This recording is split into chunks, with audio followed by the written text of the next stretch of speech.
அனைவருக்கும் வணக்கம்.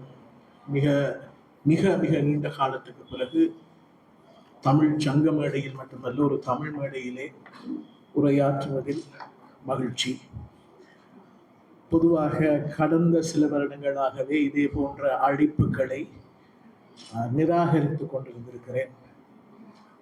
அதற்கு காரணம், நாங்கள் ஒரு விஷயத்தை மேடையில் பேசிவிட்டு தொழில் நிமித்தமாக நீதிமன்றத்திலே அதற்கு முரணான ஒரு கருத்தை தர்க்கிப்பதில் சில சிக்கல்கள் இருக்கும்.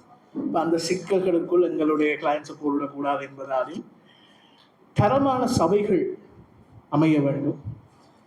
ஒரு தரமான சபைக்கு முன்னால் கருத்துக்களை வைக்கக்கூடிய சந்தர்ப்பங்கள் இருக்க வேண்டும். அப்படி இருந்தால் யோசிக்கலாம் என்ற அடிப்படையிலே அதனை தவிர்த்து வந்திருக்கிறேன். நண்பர்கள் கேட்டிருந்தால் கூட தவிர்த்திருப்பேன். நண்பர் என்பதை தாண்டி ஈழத்தின் சமகால புலமையாளர்களுள் நான் மதிக்கிற ஒருவர் மீனிலங்கோ. இதை நான் சொல்வது வெறும் வாய் வார்த்தையாகவோ, இன்றைக்கு அவருடைய நிகழ்வு அதிலே அவரை பாராட்ட வேண்டும் என்பதற்காகவோ அல்ல. ஈழத்து தமிழ் சமூகத்தை பொறுத்தவரையிலே சர்வதேச அளவிலே அரசியல் துறையாக இருக்கட்டும் அல்லது சமூகவியல் துறைகளாக இருக்கட்டும், 5 நட்சத்திர தரம் வாய்ந்த கல்விசார் ஜேர்னல் ஒன்றுல ஒரு பப்ளிகேஷனை கொண்டு வருவது எவ்வளவு கஷ்டம் என்று உண்மையான கல்வியலாளர்களுக்கும் கல்வி சார்ந்து செயற்படுகிறவர்களுக்கும் தெரியும்.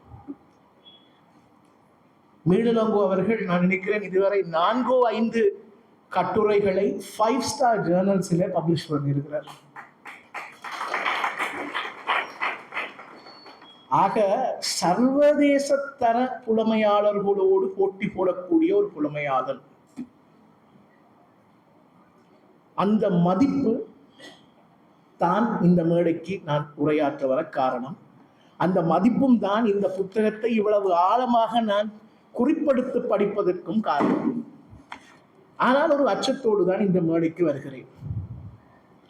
அவர் ஒரு இடதுசாரி. இந்த சபையை நான் பார்க்கிறேன், நிறைய தோழர்கள் நிறைந்திருக்கிறார்கள். இப்படி தோழர்கள் நிறைந்த சபையிலே ஒரு தாராளவாதி அல்லது பழமைவாதி என்று சொல்லக்கூடிய நான் இங்கு இருப்பது கொஞ்சம் அச்சத்தை தருகிறது. அதுவும் இன்றைக்கு தோழர்களுடைய ஆட்சி நடந்து கொண்டிருப்பதால். இதை நான் விளையாட்டாக முனைவர் பேராசிரியர் மீனிலங்கோவிடம் சொன்னபோது அவர் சொன்னார், யோசித்து பார்த்தால் நாங்கள் மிக நட்பாக இருந்த பொழுது கூட எங்களுடைய கொள்கைகள் எப்பொழுதுமே ஒன்றாக இருந்ததில்லை, எங்களுடைய பார்வைகள் ஒன்றாக இருந்ததில்லை. நாங்கள் நிறைய வாத பிரதிவாதங்களை செய்து கொண்டே இருந்திருக்கிறோம். ஆனால் அந்த ஆரோக்கியமான ஒரு நட்பு ஒன்று எங்கள் மத்தியில் இருந்து கொண்டிருக்கிறது. ஆகவே அவர் சொன்னார், அதைத்தான் இங்கேயும் பிரதிபலிக்க வேண்டும், அதனால் தான் நான் இந்த தீர்மானத்தை எடுத்தேன் என்றார். அதற்கும் மதிப்பு கொடுத்து சில கருத்துக்களை பதிவு செய்யலாம். இப்ப எனக்கு துணிவு வந்துவிட்டது. தோழர்கள் அடிக்க வந்தால் அவர் பார்த்துக் கொள்வார். என்னென்றால் தோழர்கள் கட்டுக்கோப்பானவர்கள், தலைமை சொன்னால் கேட்டுக்கொள்வார்கள். அப்போ கொஞ்சம் தைரியமாக இந்த புத்தகத்தை புரட்டலாம். இந்த புத்தகத்தில் வந்த கட்டுரைகள் அவ்வப்போது நான் படித்த கட்டுரைகள். இது தமிழ் நிரல் பத்திரிகையிலே மீனிலங்கோ அவர்கள் எழுதிய கட்டுரைகள். அதிர்ஷ்டவசமாகவோ துரதிர்ஷ்டவசமாகவோ அதே பத்திரிகையிலே தமிழர் அரசியல் வரலாற்றை நானும் எழுதியிருக்கிறேன்.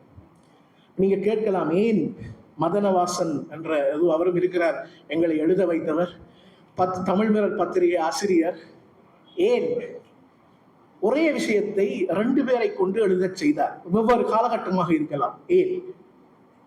ஏனென்றால் பார்வைகள் வித்தியாசம்.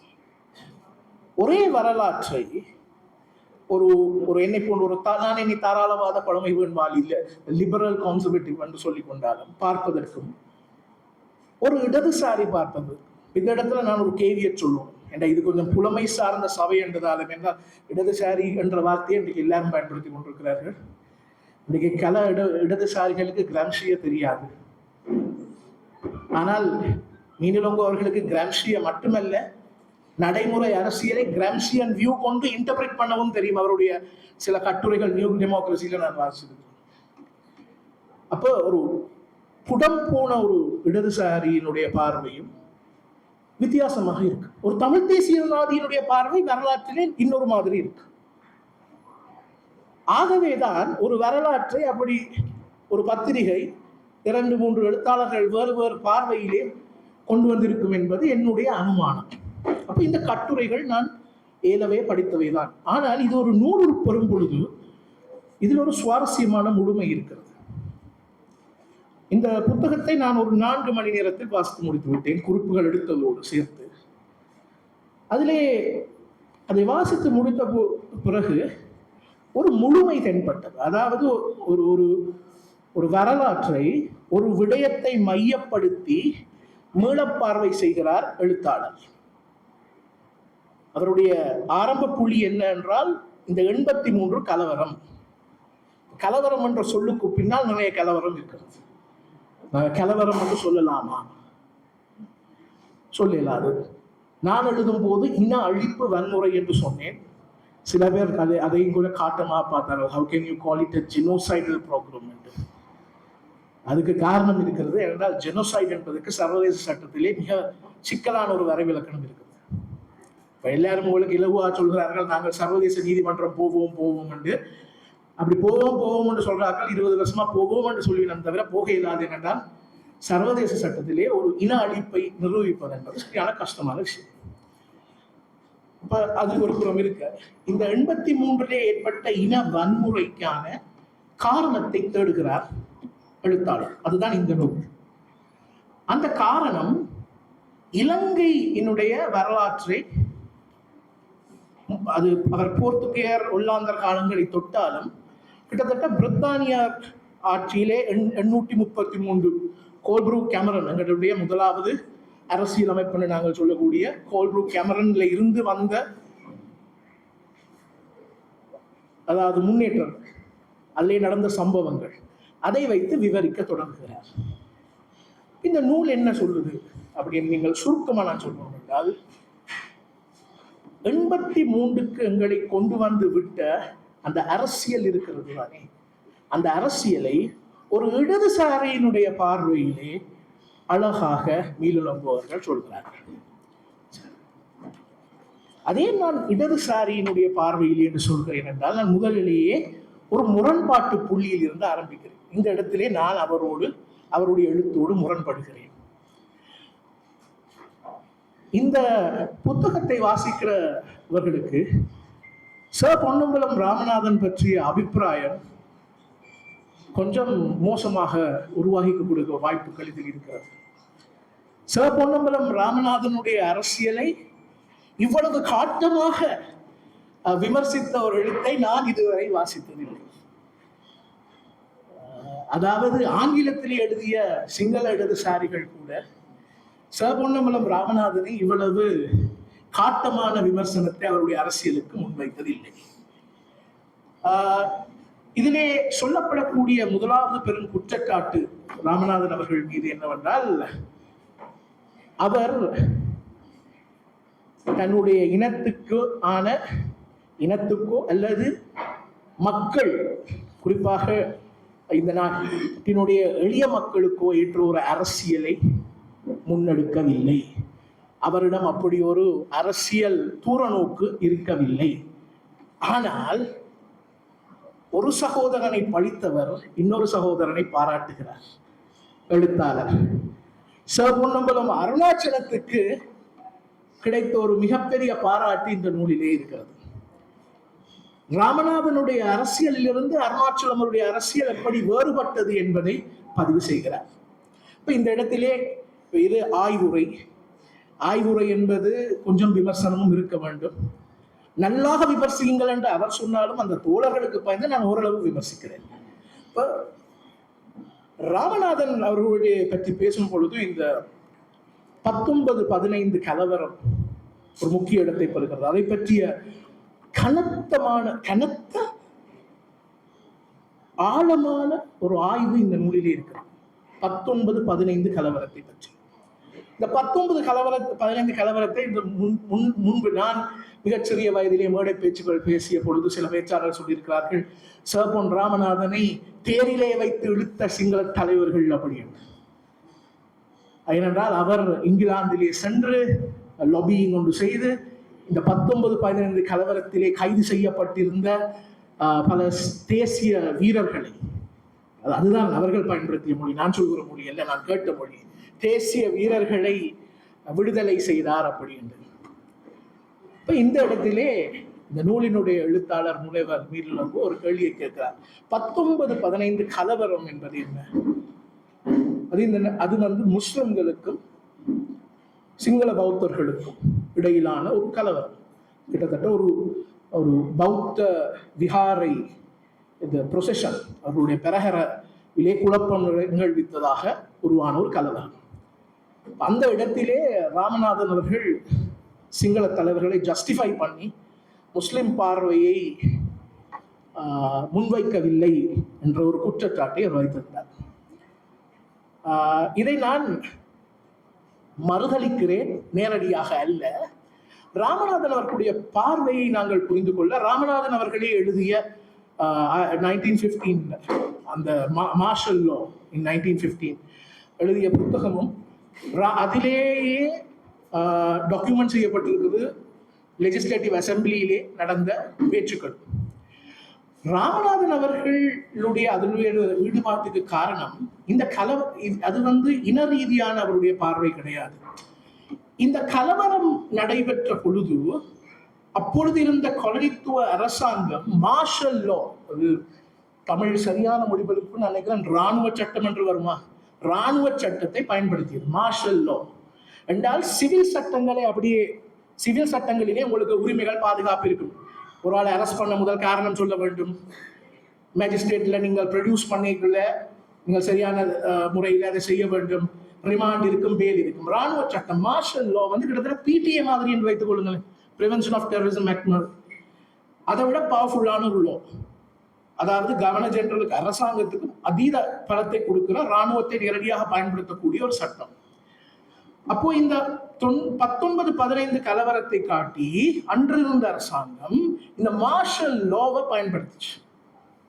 அந்த மார்ஷல் லாவின் கீழ் தான் காரணகர்த்தாக்களாக, இந்த கலவரத்துக்கு காரணகர்த்தாக்கள் என்று சொன்ன அத்தனை பேரையும் அரசு கைது செய்திருந்தது.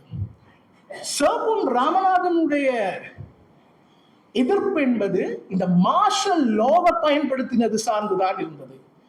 அவர் யூகே போனது, அங்க போய் லொபி செய்ததும் இந்த தலைவர்களை விடுதலை செய்யுங்கள் என்றல்ல, இந்த மார்ஷல் லாவை நீங்கள் பயன்படுத்தியது பிழை. அப்ப அது ஒரு அவருடைய சட்ட ரீதியாக அவர் பார்த்தது இந்த இலங்கை போன்ற ஒரு நாட்டில் என்றால் அவர்களுடைய சிந்தனையில இந்த மார்ஷல் லாவினுடைய பயன்பாடு தவறு. கிட்டத்தட்ட நாங்கள் இந்த பிரிவென்ஷன் ஆஃப் டெரரிசம் ஆக்ட், பயங்கரவாத தடுப்பு சட்டத்தை எல்லாத்துக்கும் பயன்படுத்துறது தவறு என்று சொல்கிறோம் இல்லையா. ஒரு நூலை ஒரு நூலாசிரியர் எழுதிவிட்டார், இந்த நூலில் இருக்கிற கருத்து பிடிக்கல, அப்ப பிடிஏல அரெஸ்ட் பண்றாங்க, அது தவறு. அது போன்ற ஒரு பார்வையில் தான் ராமநாதன் அவர்கள் செயற்பட்டிருந்தார் என்பது என்னுடைய அபிப்பிராயம். ஆகவே அந்த இடத்திலே அவர்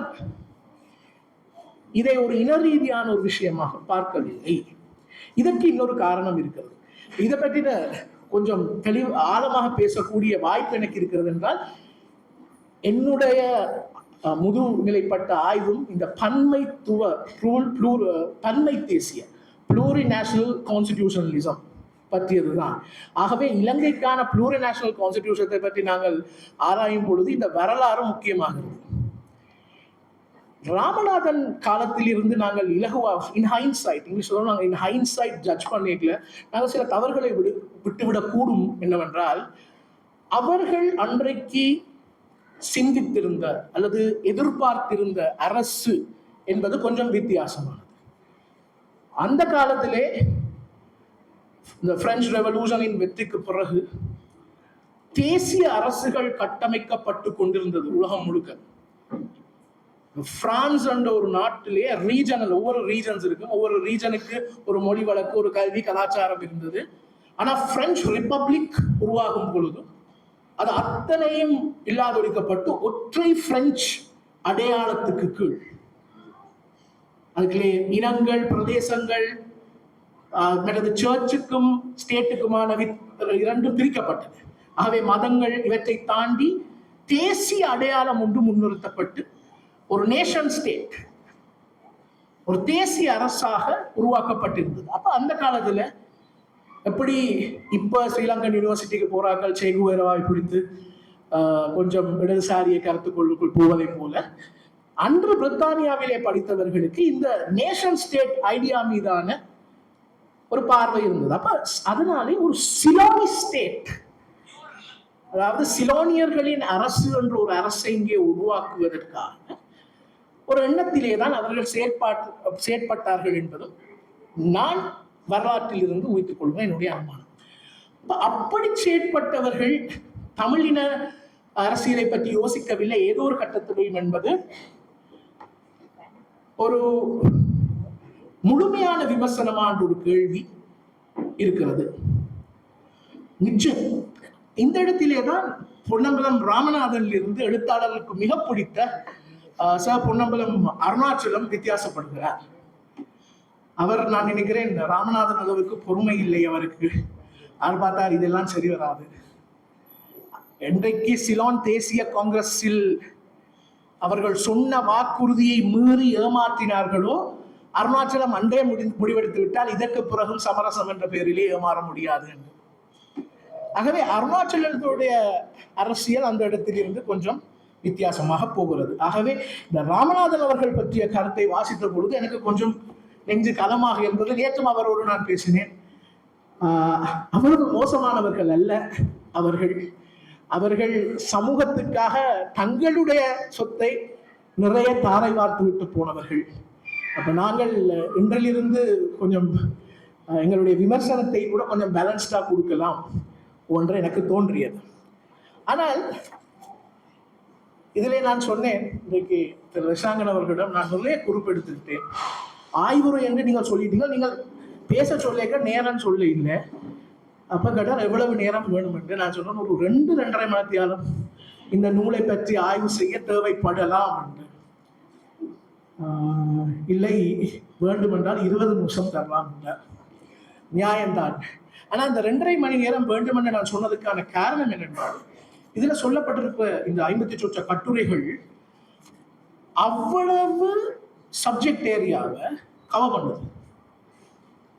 ஒவ்வொரு கட்டுரையிலும் வெறுமனே வரலாற்று சம்பவத்தை மட்டும் முனைவர் மீனிலங்கோ சொல்லிவிட்டு போகவில்லை. அதற்குள்ளே ஒரு பார்வையை முன்வைக்கிறார். உங்கள் சமூகம் இதிலே எங்கே பிழைவிட்டு இருக்கிறது என்பதை சில இடங்களிலே சுட்டாமல் சுட்டி காட்டுகிறார். அப்ப நான் இந்த நேரம் கருதி சில முக்கியமான விஷயங்கள், அதாவது காத்திரமான விஷயங்கள் இந்த நூலிலே இருக்கிறதை நான் சுட்டிக்காட்ட வேண்டியது அவசியம். சுட்டிக்காட்டுற முதலாவது விஷயம், தமிழ் தேசிய அரசியலுடைய போலி முகத்தை வட்டிவாக தொழிலுரிக்கிறார். அதில் சொல்லி இருக்கிற சில வசனங்கள் இருக்கிறது, குறிப்பெடுத்து அண்டர்லைன் பண்ணி வச்சிருக்கிறேன். ஆனால் இங்கே இப்போ ஒரு ஊடகம் இருக்கிறது, நான் வாசிக்க போவதில்லை. பிறகு நான் அதை சொன்னதாக போட்டு விடுவார். அது நிறைய சிக்கல்களை கொண்டு வரலாம்.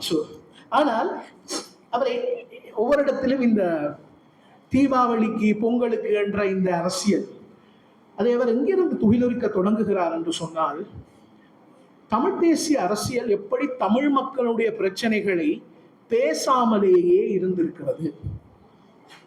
அந்த தாங்கள் பேசாமல் இருக்கிறோம் என்பதை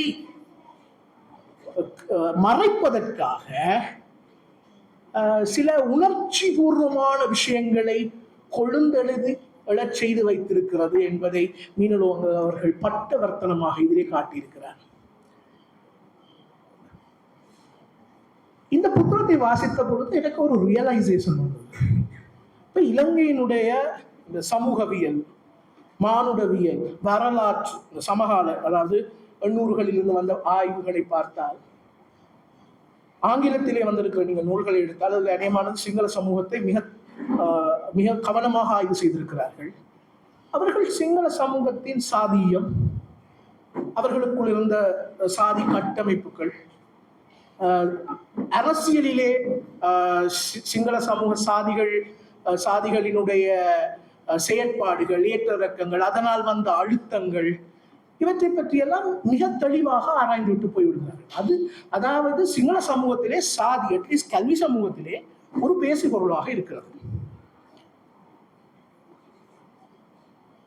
ஈழத்தமிழிலே சாதி, ஈழத்தமிழர் அரசியலிலே இடதுசாரி அரசியலை தவிர வேறு எங்கும் பேசு பொருளாக இல்லை. இப்ப இதை ரெண்டு விதமா பார்க்கலாம். ஒன்று, ஒரு விஷயத்த பேசாட்டி அது இல்லைத்தானே அப்படி என்ற ஒரு மேலோட்டமான பார்வை. அப்ப மீனலோங்க அவர்கள் என்ன சொல்கிறார்கள் என்றால், அந்த பார்வைக்குள் இருக்கிற வஞ்சகத்தன்மையை அவர் புட்டு வைக்கிறார். ஒரு விஷயத்தை நீங்கள் பேச ஏன் தயங்குகிறீர்கள், அந்த பேச தயங்குகிறதுக்கு பின்னாலே இருக்கிற வஞ்சகம் என்ன என்பதை இந்த நூலிலே புட்டு வைக்கிறார். இந்திய, அதாவது தமிழ்நாட்டு சாதி கட்டமைப்புக்கும் அல்லது இந்திய சாதி கட்டமைப்புக்கும் ஈழத்து தமிழ் சாதி கட்டமைப்புகளுக்கும் ஒரு அடிப்படை வித்தியாசம் இருக்கிறது. அது இந்திய சாதி கட்டமைப்புகள் மதம் என்ற ஒரு அடிப்படையில் இருந்து தோன்றுகின்றன. இலங்கையிலே இருக்கிற சாதி கட்டமைப்புக்கு மதம் என்ற அடிப்படை கிடையாது. அது பெருமளவுக்கு நில உடைமை, தொழில் என்ற அடிப்படையிலே தான் அவை கட்டமைக்கப்பட்டிருக்கின்றன. அப்ப இந்த ஒரு விஷயத்தினால ஒரு இதுவரைக்கும் வேறு அரசியல் விமர்சகர்கள் கூட சொல்லாத ஒரு ஆய்வுக்கு இவர் போகிறார் என்னவென்றால், இந்த சாதியம் என்பது தமிழர்கள் மத்தியில், குறிப்பாக வடக்கிலே, மதம் கடந்து நிற்கிறது என்பதை ஆதாரபூர்வமாக எழுத்தாளர் முன்வைக்கிறார். இதெல்லாம் பெரிதாக பேசப்படாத செய்திகள்.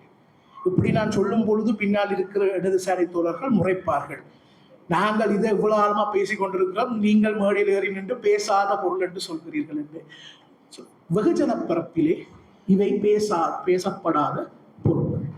அப்ப வெகுஜன பரப்பிலே பேசப்படாத ஒரு பொருளை வெகுஜனத்துக்கு ஏற்ற வகையிலே இந்த அரசியலில் இருக்கிற குறைபாடுகளாக அவர் முன்வைக்கிறார். அதுவும் ஈழத்து காந்தி மீதும் ஈழத்து நேரு மீதும் அவர் ஒரு கடுமையான விமர்சன பார்வையை முன்வைத்திருக்கிறார். வயதானவர்களுக்கு ஈழத்து காந்தி என்றுடன் தெரிந்திருக்கும் பெயர், வயது குறைந்தவர்களுக்கு இன்னும் அது புலப்பட்டிருக்காது. சாமுவல் ஜேம்ஸ் வேலுப்பிள்ளை செல்வநாயகம் அவர்கள் மீதும் அப்பா பிள்ளை அமிர்தலிங்கம் அவர்கள் மீதும் காட்டமான விமர்சனத்தை, ஒரு வகையில் இந்த விமர்சனத்தை மட்டும், அந்த கட்டுரையை மட்டும் படித்தால் இதை ஒரு தமிழ் காங்கிரஸ்காரன் எழுதின கட்டுரை என்று யாராவது சொல்லிவிடுவார்கள்.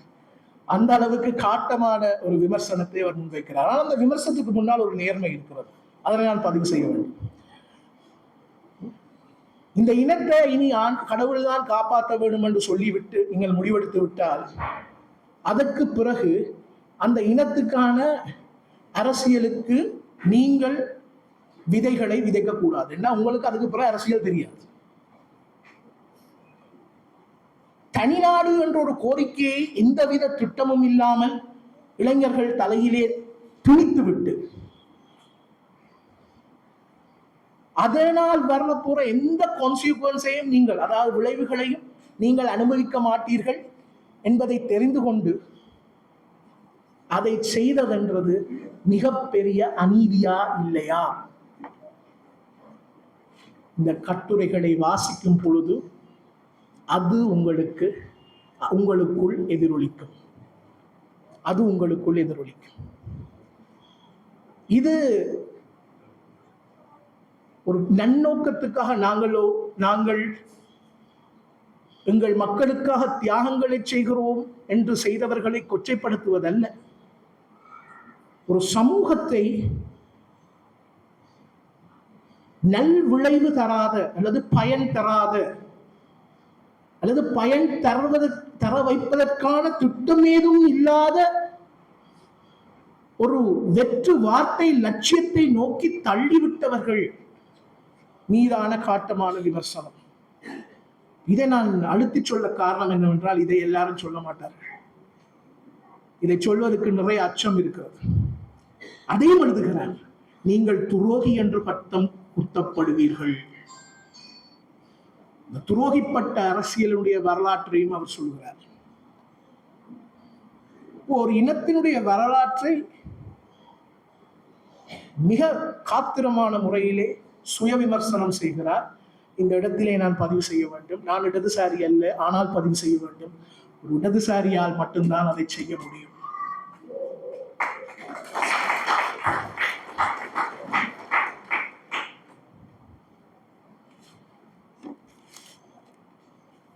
இன்னொரு புள்ளியை அவர் கொடுக்கிறார். இது இதைவிட கண்டஸ்டடான புள்ளி. தமிழகத்தை சேர்ந்தவர்களோடு பேசும் பொழுது, இலங்கையிலே தமிழர்கள் இருக்கிறோம், சிங்களவர்கள் இருக்கிறோம், முஸ்லிம்கள் இருக்கிறோம் என்று சொன்னால் கேட்பார்கள், அது மதம் ஆயிட்டே. ஆனால் இங்கேயும் தமிழகத்திலும் முஸ்லிம்கள் இருக்கிறார்கள், ஆனால் அவர்கள் தமிழர்கள் தான் என்று சொல்வார்கள். முஸ்லிம்களினுடைய அடையாள அரசியலை பற்றி மீரலங்கோ வரலாற்று ரீதியாக இதிலே சில விஷயங்களை சொல்றார். இது மிக முக்கியமான ஒரு விஷயம். நான் நினைக்கிறேன் இன்றைய பேனல் டிஸ்கஷனிலே முஸ்லிம் மக்களுடைய பார்வையில் ஒரு ஒரு ஒரு ஒரு பார்வை சமர்ப்பிக்கப்படவிருக்கிறது. அதை நான் ஆவலோடு எதிர்பார்க்கிறேன். ஏனென்று சொன்னால், இந்த நாட்டிலே நான் எப்பொழுதும் அச்சப்படுகிற ஒரு விஷயம் அசிமிலேஷன். ஒரு இனம் அழிவதற்கு பல வழிகள் இருக்கிறது. ஒரு இனத்தை நீங்கள் சுட்டு கொன்று தான் அழிக்க வேண்டும் என்று இல்லை. அந்த இனத்தினுடைய அடையாளங்களை எடுத்துவிட்டு இன்னொரு பெரிய சாகரத்துக்குள், ஒரு பெரிய சமுத்திரத்துக்குள் நீங்கள் அசிமிலேட் பண்ணிவிட்டீர்கள் என்றாலும் அந்த அடையாளம் இல்லாமல் போய்விடும்.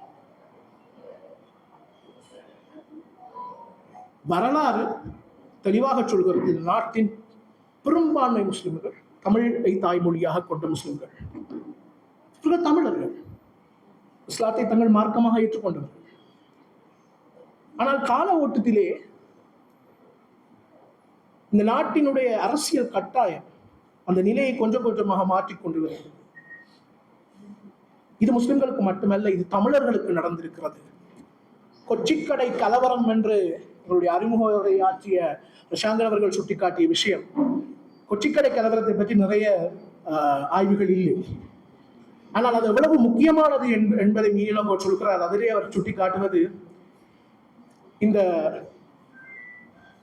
மேற்கு கரையோர பெல்ட், நாங்கள் கொச்சிக்கடையில் இருந்து சிலாபம், புத்தளம் தாண்டி மன்னார் வரைக்கும் பார்த்தால் அது தமிழ் பேசும் மக்கள் நிறைந்த, ஆனால் கிறிஸ்தவ மதத்தை சார்ந்த கத்தோலிக்க மக்கள் வாழ்கிற ஒரு, தமிழ் பேசும் கத்தோலிக்க வாழ்கிற ஒரு மண். ஆனால் எப்படி அங்கு ஒரு 200 வருடங்களிலே தமிழ் என்பது அவர்களுடைய மொழி அல்லாது போய் தமிழ் என்ற அடையாளமே உற்றாக இல்லாது ஒழிந்து போனது என்பதை நாங்கள் பார்க்கும் பொழுது ஒரு விஷயத்தை புரிந்து கொள்ளலாம். இன அழிப்பு என்பது வரும் மனே புதைகுழிகளுக்குள் மட்டும் நடப்பது அல்ல.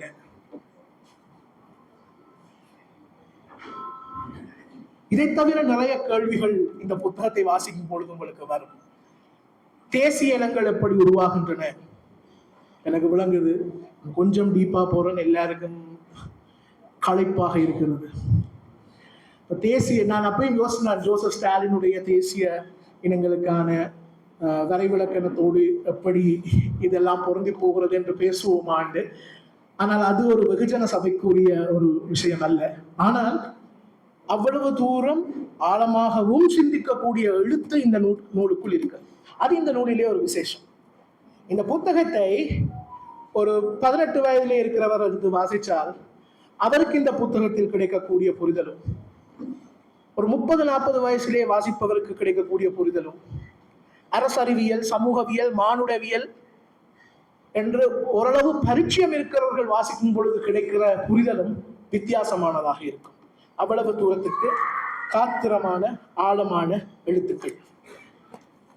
அப்போ இந்த இடத்திலே இன்னும் சொல்வதற்கு நிறைய இருக்கிறது. ஆனால் ஒரு விஷயத்தை உறுதியாக நம்புகிறவன் நான், அது சிறுவயதிலிருந்து மேடையில் இருந்து பேசியதால் இருக்கலாம். நிறைய நேரம் பேசக்கூடாது. நிறைய நேரம் பேசினால் இவன் எப்போ முடிப்பான் என்று ஒரு சபைக்கு தோன்றுற அளவுக்கு பேசக்கூடாது. ஆகவே நான் இதை தாண்டியும் உங்களை போர் அடிக்க போவதில்லை. ஆனால் இவ்வளத்தையும் நான் சொல்ல வேண்டியதுக்கான தேவை இருந்தது என்னென்றால், வெறும்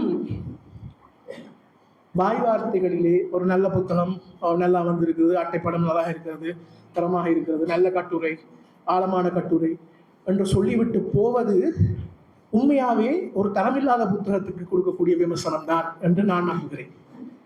ஒரு தரமான புத்தகம் என்பது உங்களுக்குள் நிறைய கேள்விகளை உருவாக்க வேண்டும், நிறைய முரண்பாடுகளை உருவாக்க வேண்டும், உங்களுக்குள் நிறைய வாதங்களை கொண்டு வர வேண்டும்.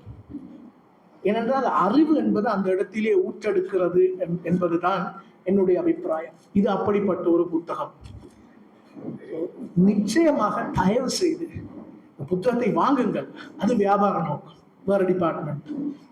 ஆனால் இந்த புத்தகத்தை கட்டாயம் வாசி.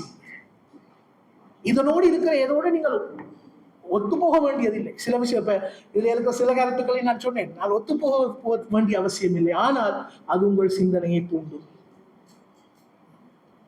இதை நீங்க வாசிச்சு இதிலிருந்து உங்களுக்கு தோன்ற எண்ணங்களை நீங்கள் பதிவு செய்யும் போதுதான் ஒரு சமூகமாக நாங்கள் ஆக்டிவேட் ஆக தொடங்குவோம். அந்த நூலினுடைய வெற்றியும் அதுவாகத்தான் இருக்கும்னு நினைக்கிறேன். மறுபடியும் இறுதியாக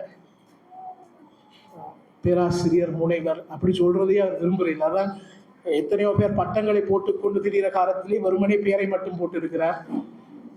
ஆனால் நான் சொன்னது போல ஒரு மிகச்சிறந்த புலமையாளர். ஆகவே பேராசிரியர் முனைவர் இளங்கோ அவர்களுக்கு என்னுடைய வாழ்த்துக்கள், பாராட்டுக்கள்.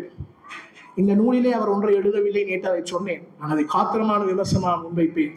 ஜெயவர்தனவை குற்றம் சாட்டிய நீங்கள், ராமநாதனை குற்றம் சாட்டிய நீங்கள், உங்கள் இடதுசாரி தலைவர்கள் செய்த அநீதி, கம்யூனிஸ்ட் என்று காட்டி சொன்ன doctor N M. Perera, doctor Colvin R de Silva அவர்கள் இந்த நாட்டுக்கு செய்த அநீதியை எழுதவே இல்லை.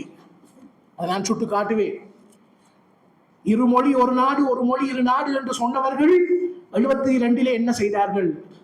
அந்த கான்ஸ்டிடியூஷனை டிராஃப்ட் பண்ணினதே கொல்வின் ஆர் டி சில்வா தான். அப்ப அந்த ஹிப்போக்ரிசியை நீங்கள் இதிலே காட்டவில்லை என்று சொன்னேன்.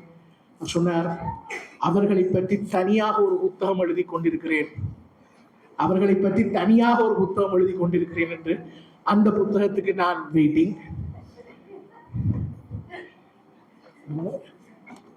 இந்த உரையை முடிக்க முதல் ஒரு சின்ன செய்தி. அவர் எவ்வளவு மனிதநேயம் மிக்கவர் என்றும் சொல்ல வேண்டும். சில பேர் அரசியலுக்காக சமத்துவம் பேசுவார்கள், அவர் உண்மையாவே சமத்துவவாதி. உதாரணம் சொல்லி முடிக்கிறேன். நான் இங்க வந்த பொழுது இந்த கையிருக்கும் மரக்கதிரைகளை இதிலே போட்டிருந்தார்கள். என் அளவுக்கு அந்த கதிரைக்குள் என்னால் அடங்க முடியாது. இப்ப நான் சொன்னேன், இந்த கதிரை சரி வராது, நீங்கள் எனக்கு கையில்லாத கதிரை போடும். அவர் எல்லா இடம் ஓடி திரிந்தார் கையில்லாத மரக்கதிரை தேடி. பவன் தமிழ் சங்கத்திலேயே இல்லையா. இப்ப சரி கேட்டார், அந்த பிளாஸ்டிக் கதிரையை போடவான்னு. நான் சொன்னேன், திமுக கூட்டத்துல திருமாவளவன் மாதிரி இருந்துட்டு போயிடுவேன், பிளாஸ்டிக் கதிரையை போடுங்க. அப்போ அவரோடு இருந்து அவருடைய நண்பர் அந்த கதிரையை போட்டார். ஓடி வந்து சொன்னார், இல்லை இல்லை, எல்லா மரக்கதிரையும் விட எல்லாரும் பிளாஸ்டிக் கதிரையில் இருக்கட்டும். ஸோ அப்படியாக எல்லா இடத்திலும் சமத்துவம் இருக்க வேண்டும் என்று நினைக்கிறவர். அவருடைய இந்த நூல் வெற்றி பெற வேண்டும் என்று சொல்வதற்கு இது படம் இல்லை, நிறைய வில்பட வேண்டும் என்று சொல்வதற்கு இது வியாபாரம் இல்லை. இது இலங்கை அரசியல் வரலாற்று ஒரு முக்கியமான நூல். சண்முகதாசன் அவர்களுடைய நூல் இருக்கிறது, ஒரு நல்ல ஸ்ட்ராங்கான இடதுசாரி பார்வை. நீங்க கேட்கலாம், இடதுசாரி இல்லை என்றீர்கள், ஏன் இடதுசாரி புத்தகத்தை வாசிக்கிறீங்கன்னு. வாச்சதால தான் இடதுசாரி இல்லை. ஆனால் நான் சொல்றேன் என்றால், அவர்கள் ஆங்கிலத்திலே நிறைய எழுதியிருக்கிறார்கள். உண்மையா ஆங்கிலத்திலே நிறைய ரிசோர்ஸ் இருக்கிறது. குமாரி ஜாவர்தனால் இருந்து தமிழிலே காத்திரமான ரிசோர்சஸ் இல்லை. ஆகவே அந்த இடைவெளியை நிரப்புகிற ஒரு புத்தகம் எல்லாரும் வாசிக்க வேண்டும் என்று வேண்டி விரும்பி கேட்டுக்கொண்டு விடைபெறுகிறேன். நன்றி, வணக்கம்.